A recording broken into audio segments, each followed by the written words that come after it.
welcome back to the Dan Corder Show. South Africa is a movie, and this is the watch party. Now, I don't know if you've noticed, but Joburg's not doing great.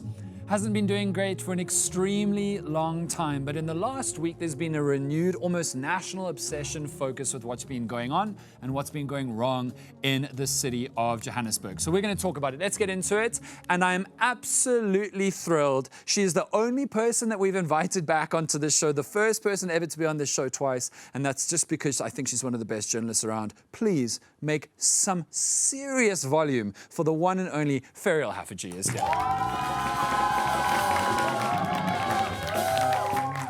You are loved and adored. As my brother said to me today, you may be Haffajee, but you are the OG. So we are absolutely thrilled to have you here. I love it, thank you. So one of the reasons why you're so well known is that you're a beat writer of Johannesburg. Johannesburg has been decaying and falling apart, like from the CBD outwards for so many years. Going to Cape Town feels like a treat for your, back end, because there aren't potholes. Having lived in Johannesburg, electricity doesn't work, you can't walk on certain streets. But in the last week, there's been this explosion of attention about why it's such a disaster. I know that when we last had you on, it was because Dada Morero, who'd just become mayor of Johannesburg, had said, don't expect us to get anything done. He literally said that. He said, don't expect us to get anything done, it's too much. Can you believe it? But since then, he had a press conference where he said that they were going to prioritize fixing the infrastructure on the G20 routes, and that caused a firestorm. So tell us about the G20 coming in, I think it's November, and how this ruckus happened that led to the president now getting involved. Sure. Thank you very much, Dan. So the G20, you know, many cities were competing for it. Cape Town really thought it had the in, and then Joburg got it, ostensibly because we have easy aviation routes into it. So the G20 is one event in November, the heads of state meeting, but in the run-up you've got 130 meetings. Wow. Many of them will happen in Joburg, but many are also happening around the country. So the president, what he said last week was that he had attended the first two, the big foreign ministers meeting, and then there'd been another one. And he hadn't been at all impressed with what he'd seen. Sure. So what had he seen? What I saw, at least, because I attended the Nasrec one, the G20 foreign ministers meeting at Nasrec. The day before, when we went for accreditation, wow, that part of town, I don't know if you've been there recently, it's really run down. And it's a very important part of our history. It is where mining was started, gold mining in Langlaagte.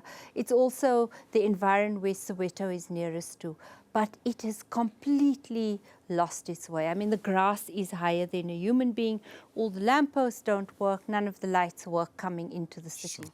So 2 nights before, the city started fixing it, because they realized that you were going to have 16 foreign delegations. Each foreign minister moves with a group of at least 10 cars, from what I could see.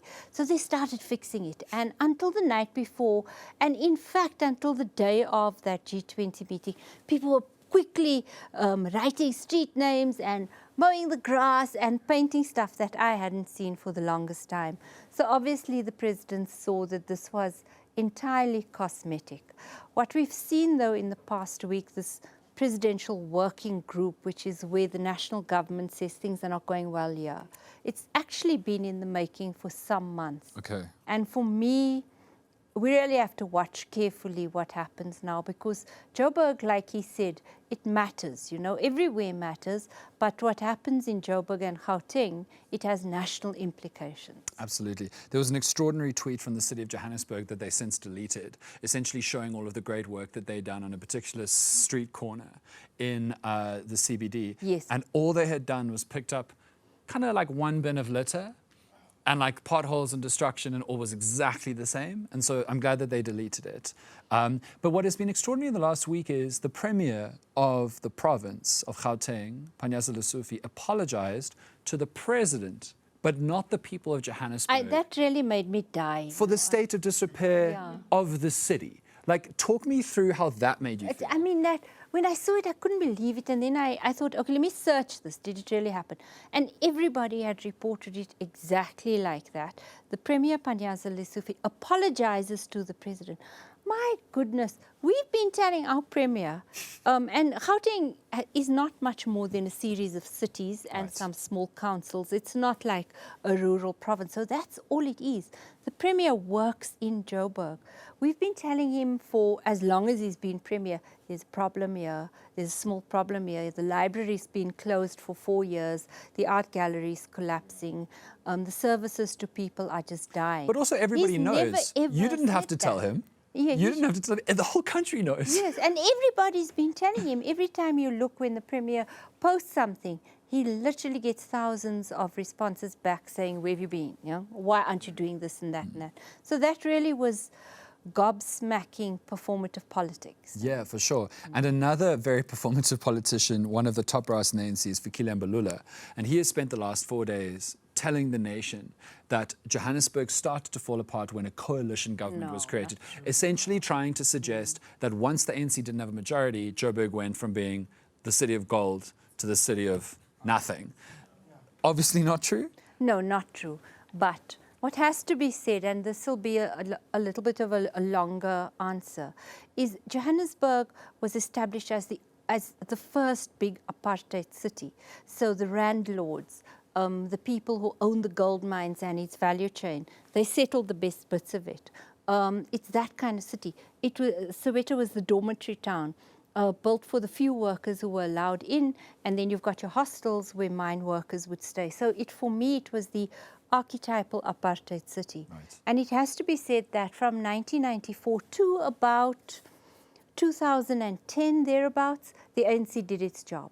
It linked up town and township. It created bridges. It invested big time in Soweto. It invested in bringing down those numbers you were speaking about, where people didn't have electricity and water, whereas others had perfect electricity, water, etc., sewage works, sanitation, etc.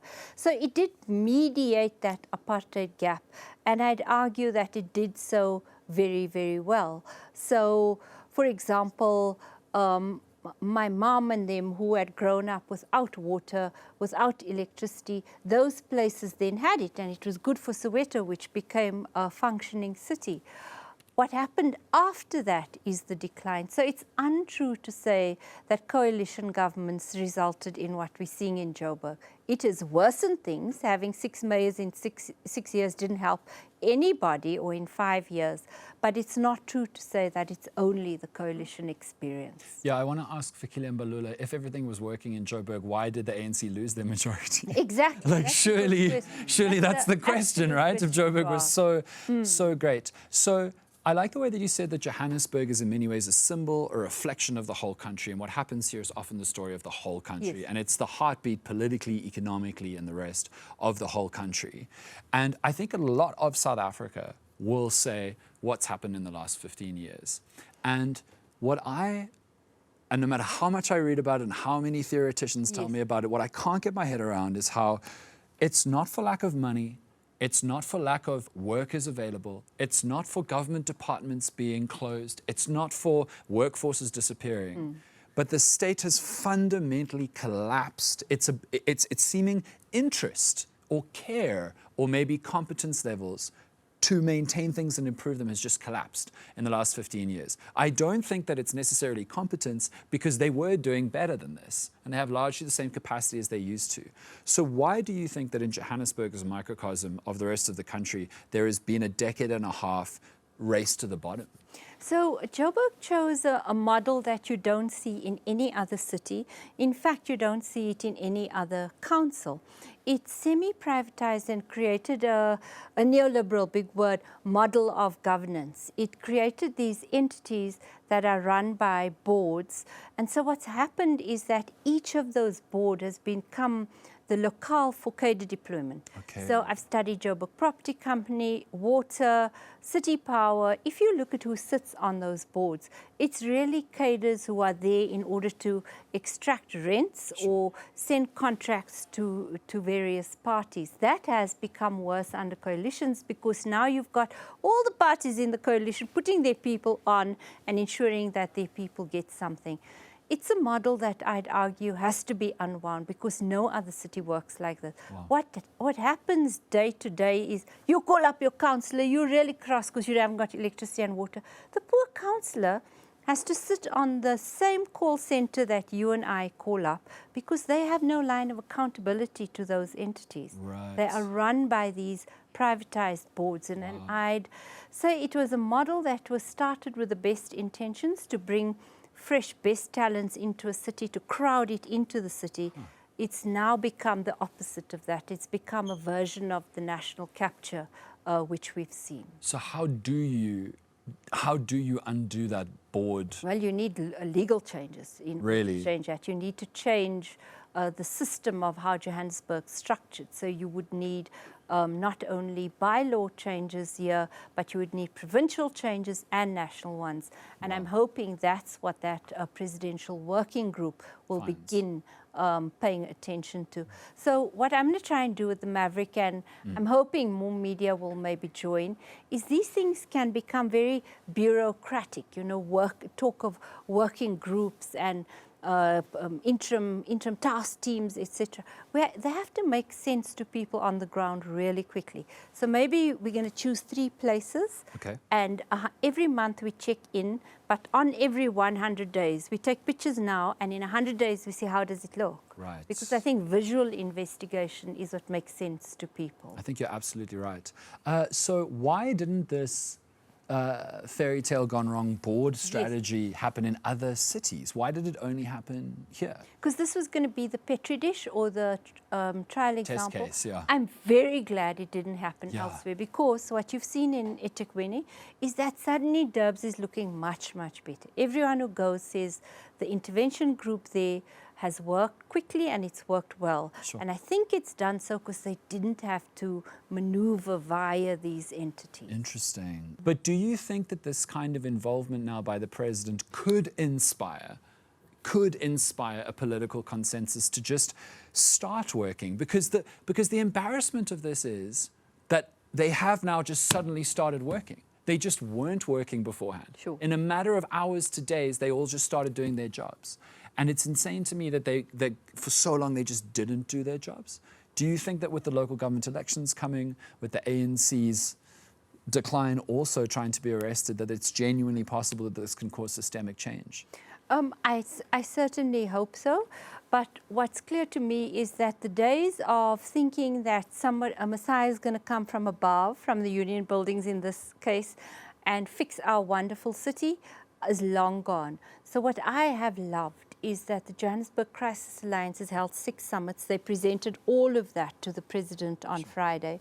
I think I've told you before my theory that Joburg is run by WhatsApp groups. And I think if we just let those WhatsApp groups run this 83 billion rand budget, it's a huge budget for a city. Wow, the city could be everything that we think it can be, because I mean, why do we all love it? It's a Hustleburg. The cultural growth here is just phenomenal. You can go to something wonderful every single day and every single night and not run out of things to do.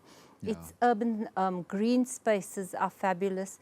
And for me, it has like the most can-do, wonderful, especially young people in the city. And then it feels like the fullness of our diversity. You know, it's not like other places. I literally always say Johannesburg is the only place in South Africa where all of South Africa is there. And all of Africa. Totally.